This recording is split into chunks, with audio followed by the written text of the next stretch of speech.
প্রশাসনের মধ্যে যখন তালবাহানা শুরু হয়ে যায়, এই প্রশাসন বাংলাদেশ চালানোর মতো ক্ষমতা রাখে না।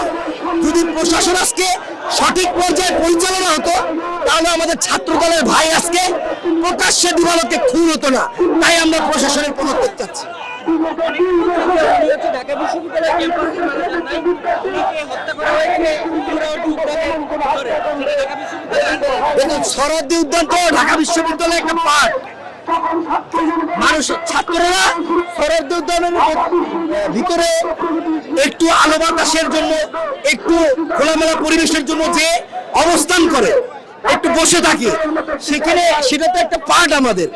সেই পার্টের সঠিক পরিচর্যা করতে পারে নাই ডিসি, সেটাতে ব্যর্থ হয়েছে। সেটার জন্য আমরা তার পদক্ষেপ চাই। আমাদের একটাই দাবি, সঠিকভাবে প্রশাসনের প্রতি একটি দৃষ্টি আকর্ষণ করছি যে প্রকৃতভাবে দোষী তাকে অবিলম্বে আদালতে সোপর্দ করা হোক। এটাই আমাদের একটি দাবি। আমাদের ঢাকা বিশ্ববিদ্যালয়ের যে বর্তমান ভিসি, এই ভিসির জুলাই আগস্ট আন্দোলনে করে ভূমিকা আপনারা দেখেছেন কে রাজপথে? তাহলে সেই জুলাই অভ্যুত্থানে স্পিরিটকে ধারণ করে এই ভিসি কিভাবে ঢাকা বিশ্ববিদ্যালয়ের ভিসি হলো? সে জুলাই আগস্টের গণ অভ্যুত্থানে রাজপথে চলে না, সে কিভাবে শিক্ষার্থীদের মনোভাব ধারণ করার চেষ্টা করবে?